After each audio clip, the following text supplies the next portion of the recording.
Bien, comme je l'avais annoncé, cher monsieur, si vous aviez peut-être la gentillesse de venir jusqu'ici, parce que je ne crois pas qu'on puisse... Comme ce n'est pas le micro qui va venir à vous, c'est vous qui allez venir au micro, sauf si notre ami Thierry Veil, le délégué général de la fabrique, veut bien vous aider. Je vous en prie, soyez aimable de nous dire qui vous êtes, s'il vous plaît. Bruno Vils, alors je suis conseiller scientifique et technique des ingénieurs scientifiques de France et en même temps président du comité énergie. Alors, ma question, c'est pas tellement une question, c'est une remarque. C'est pas de contre-exposé, si vous le voulez. Non, c'est très rapide. Je suis très sensible à la valeur des mots et je souligne qu'il y a généralement une grande confusion ou un mélange entre danger et risque. Le danger, c'est quelque chose qui est lié à l'existant et le risque, c'est lié à l'usage. Et donc ces notions-là ne doivent pas être confondues. Et même ici, je viens d'entendre déjà qu'il y avait eu une confusion. Et la valeur des mots est très importante. Alors pourquoi je dis ça? C'est que dans les industries dites les plus dangereuses, la chimie, le nucléaire et d'autres, on fait d'abord des études de danger et ensuite des études de risque. Et ce sont ces activités les plus dangereuses qui sont les plus sûres.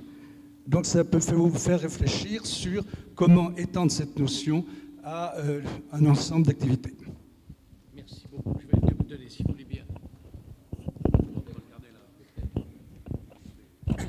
Oui, Géraud Guibert, président de la Fabrique écologique, qui regroupe la plupart des gens qui pensent que l'écologie est un enjeu majeur pour la société et l'économie française, y compris donc sur le plan économique dans les décennies qui viennent. Moi d'abord je voudrais me réjouir de la brochure que vous avez publiée, car je trouve que cette brochure dit les choses de manière très objective. Et je trouve que vraiment c'est un apport majeur, je pense, à ce débat, et j'espère que beaucoup de gens le liront. Moi j'ai deux interrogations, y compris par rapport à ce que dit la brochure et par rapport à ce qui vient d'être dit.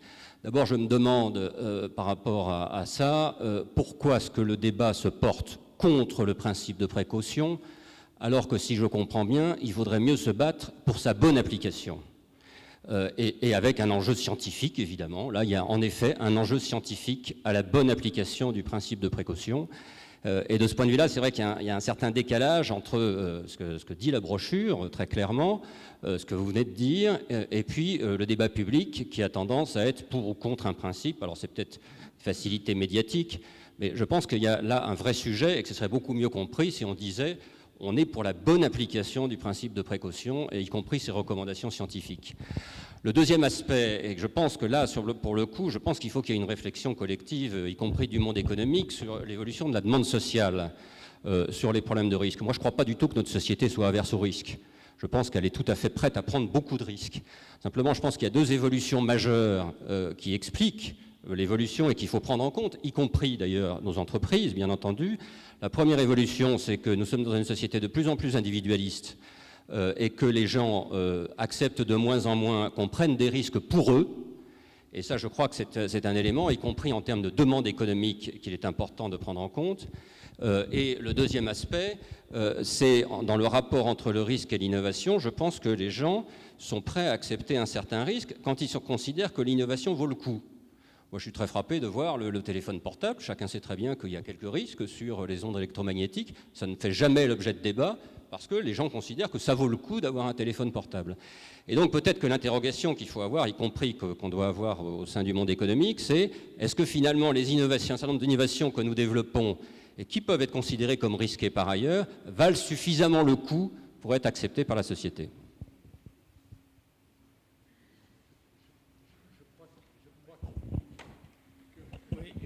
Oui, Gallois souhaitait intervenir.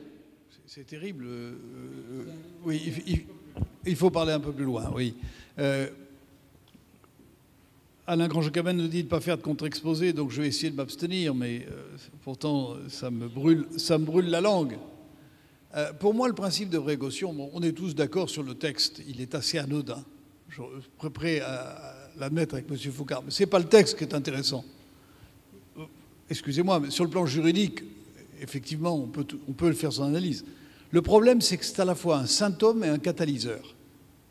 C'est un symptôme d'une société qui craint, qui est dans la peur, qui ne fait pas confiance, Et c'est le catalyseur de tous ceux qui veulent trouver les arguments qui permettent de ne pas avancer dans un certain nombre de domaines. La France est quand même... Alors, l'étude dit que c'est pas pire en France qu'ailleurs.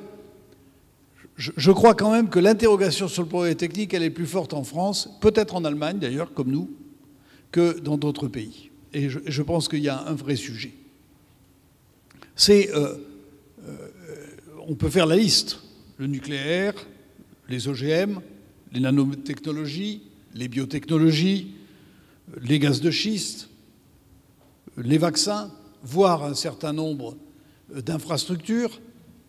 La liste est extrêmement longue des sujets sur lesquels, qu'est-ce qu'on constate très clairement? Qu'en France, la recherche ou l'avancement est bridé. L'Imagrin fait faire ses études sur les OGM aux États-Unis, pour ne pas les faire en France.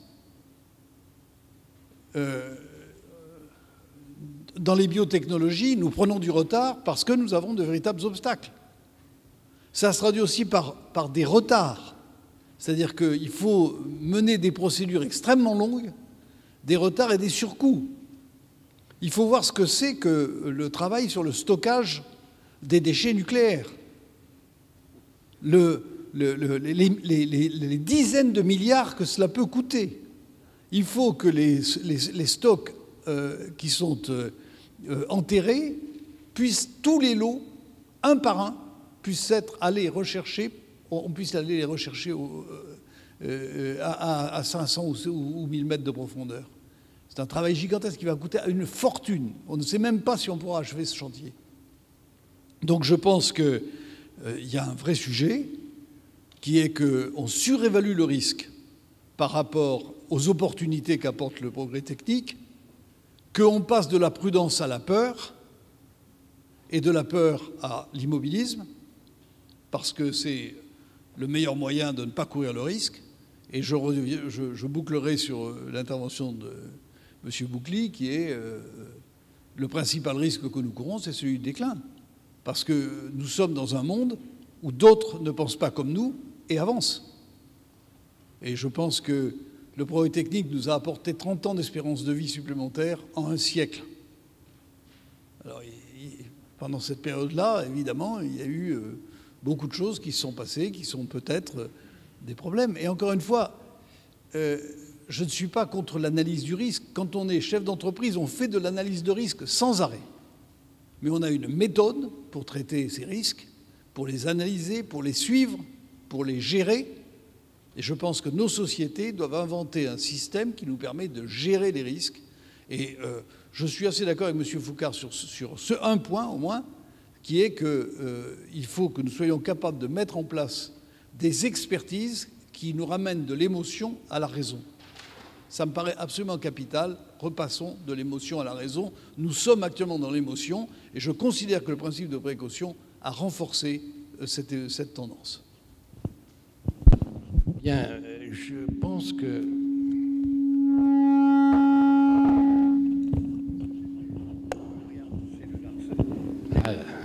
dès qu'on dit le mot risque...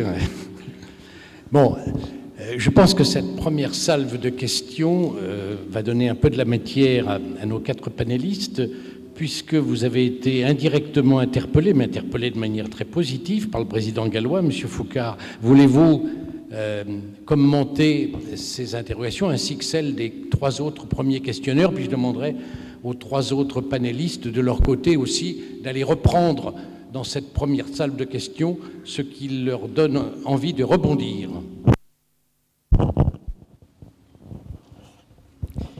Oui, peut-être juste en 2 mots sur Ah, d'accord. Tout à l'heure, il fallait rapprocher, maintenant je vais... D'accord. C'est comme le monde. Donc oui, ce qui a été dit sur toutes ces réticences à s'engager sur la voie du gaz de schiste, des OGM, etc. Je pense que ça pose aussi la question de savoir si est-ce que tous les risques qui peuvent être pris doivent l'être? Est-ce que nous devons faire tout ce que nous pouvons faire? Bon.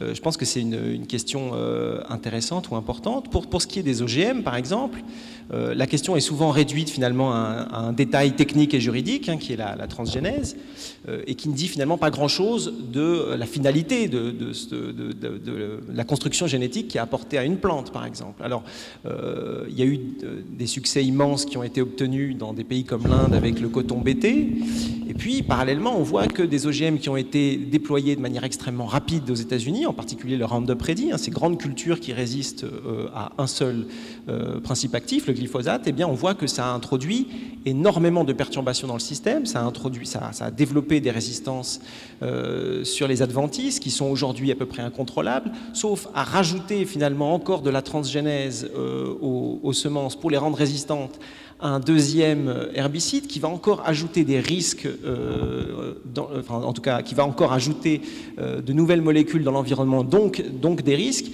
Aujourd'hui, avec le recul, si on discute avec les gens sérieux et raisonnables de l'INRA, du CNRS par exemple, qui ont conduit l'expertise collective sur ces plantes résistantes aux herbicides, eh bien on se rend compte qu'ils sont très très mesurés et que finalement avec le recul de 10-15 ans, on se rend compte que c'est une technologie qui, malgré une évaluation des risques, malgré tout assez correcte, qui a été conduite aux États-Unis, on se rend compte que, c'est ce que je disais tout à l'heure sur l'évaluation holistique d'une technologie, on se rend compte que finalement, on n'aurait peut-être pas dû le faire, ou en tout cas que ça n'a pas apporté le bénéfice qu'on attendait. Donc je crois que voilà, les gens qui réfléchissent à toutes ces questions et qui prennent des positions parfois un peu radicales sur est-ce qu'il faut faire des OGM ou pas, ont aussi ces exemples à l'esprit. C'est-à-dire que parfois, on voit des exemples de ce qui se passe par exemple aux États-Unis, comme je viens de le dire, et qui finalement montrent qu'on n'aurait peut-être pas dû faire tout ce qu'on a fait, quoi. Si je peux me permettre juste, avant de passer la parole à Michel Boucli, vous nous dites, si je comprends bien, M. Foucard, est-ce que tous les mérites... Vous nous dites, si j'ai bien compris, en dépit de l'effet Larsen, est-ce que tous les risques méritent d'être pris? C'était un peu le sens... Mais qui doit juger de savoir quels risques méritent d'être pris ou lesquels ne méritent pas d'être pris? Il me semble que c'est à la société de juger de quels risques doivent être pris ou pas. Bien sûr, mais je pense qu'en montant, par exemple, c'est ce qui est un petit peu fait à la CGP d'ailleurs, enfin la CGB, au HCB, pardon, puisqu'il a changé de nom, ça fait partie de ce genre de démarche où on essaye d'intégrer, par exemple, des acteurs de la société, des experts techniques, des chercheurs, pour essayer de dégager une opinion assez consensuelle sur qui va supporter les risques et qui va en tirer bénéfice. Je pense que c'est ça la question, et je pense que ce qui a été dit à l'instant sur cet exemple de la téléphonie mobile est très parlant. Les gens ne sont pas absolument réticents à prendre des risques. Je pense qu'il y a une volonté de prendre des risques quand on le souhaite et pour son bénéfice propre. Si le risque qu'on endure finalement, qu'on supporte, bénéficie à quelqu'un d'autre, forcément il y a une réticence qui est naturelle. Enfin, il me semble que c'est quelque chose d'assez clair, quoi. Oui, alors, là on a parlé un peu d'agriculture, donc je pense que j'ai envie d'apporter une contribution au débat. C'est vrai que beaucoup de consommateurs ne voient pas en quoi un certain nombre de facteurs de production agricole les concernent. Ils entendent dire de ci, de là, qu'il y a peut-être des risques majeurs pour l'environnement, la santé, etc. Et n'ayant aucun bénéfice, entendant dire que peut-être, ils se forment leur opinion, ils vont dans ce sens. C'est assez légitime. C'est là où je renvoie, parce que si vous laissez vous accumuler ce phénomène, à un moment vous décrochez. Moi, je reviens d'Asie où j'étais la semaine dernière, je suis très frappé. Les gens ont une vision de la France, mais qui est cataclysmique. J'en suis désolé parce que nous, on est un groupe industriel français, on s'est énormément développé, on exporte dans tous ces pays, et ils ont une vision de nous qui avons été le pays des Lumières comme un pays en régression, en crainte repliée. Je vous assure que ça fait mal.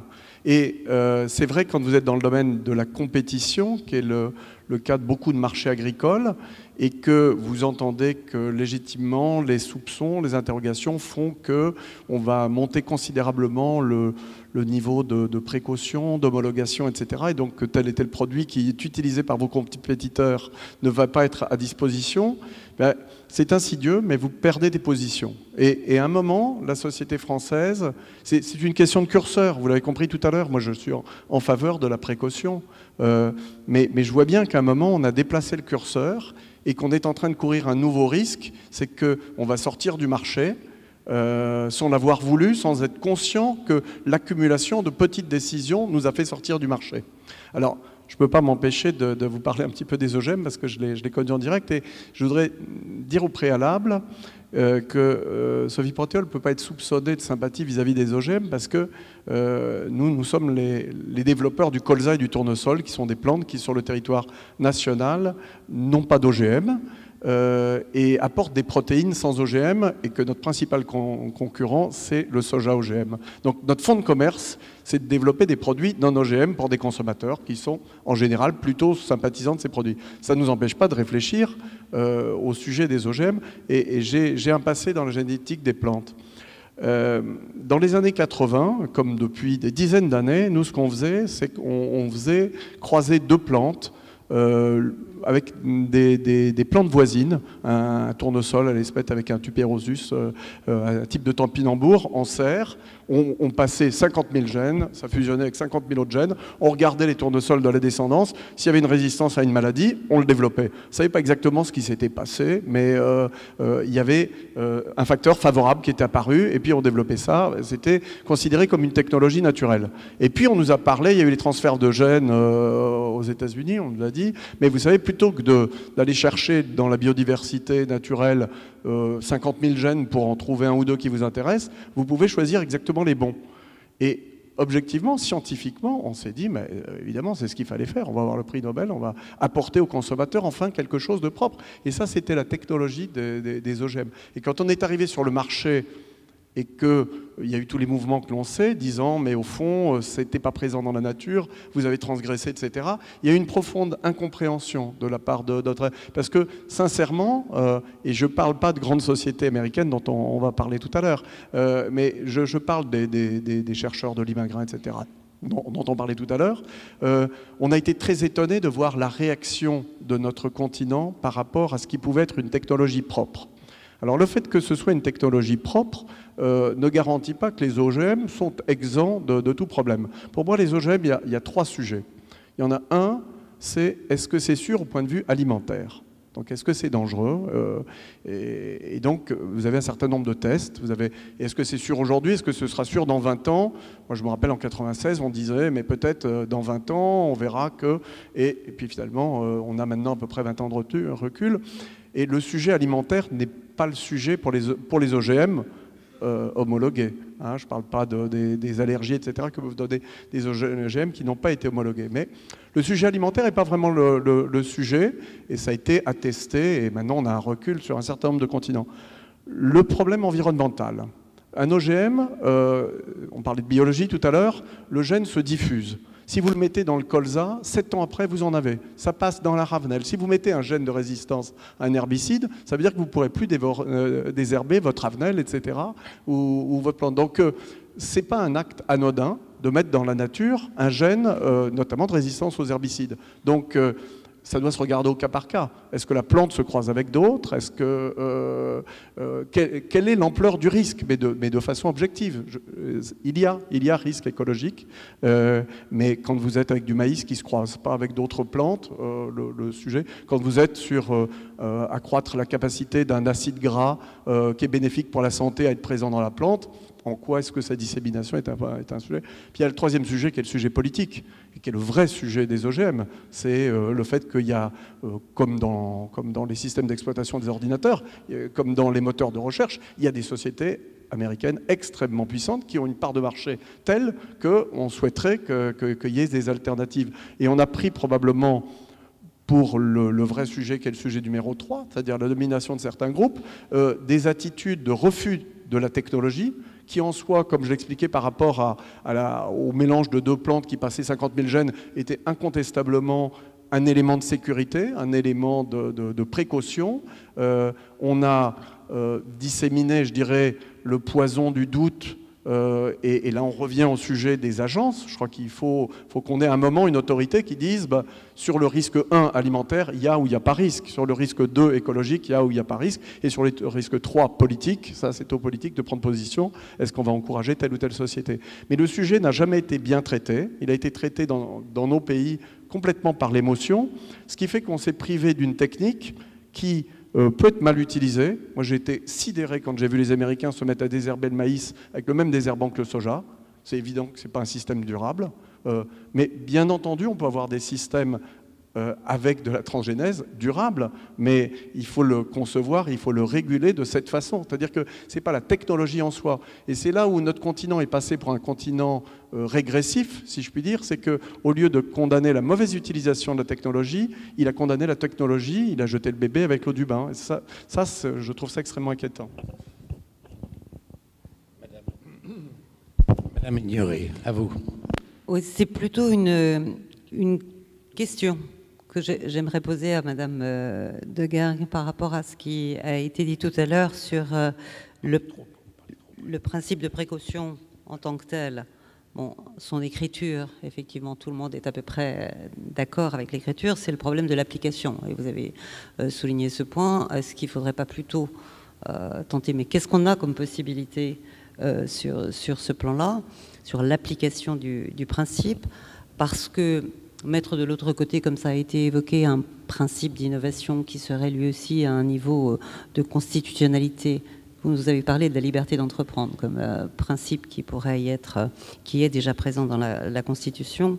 C'est vrai que l'innovation, c'est pas quelque chose qui se décrète, et l'écosystème de l'innovation, il ne fonctionne pas parce qu'on aura donné certains éléments.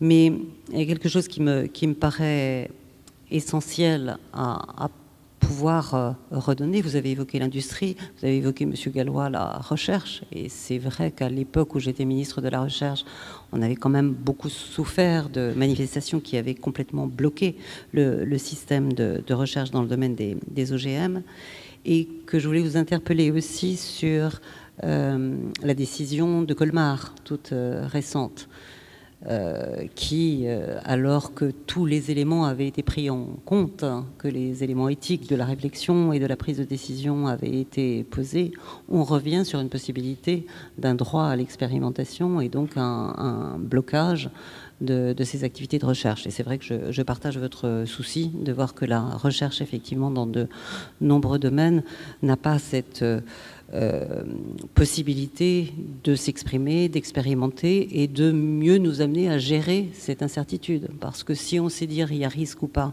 c'est parfait, mais je crois qu'on est dans beaucoup de situations où on ne sait pas dire s'il n'y a pas de risque. On est dans la gestion de l'incertitude, et ça ne peut passer que par un droit à l'expérimentation qui devrait peut-être figurer quelque part, ou en tout cas être mieux exprimé.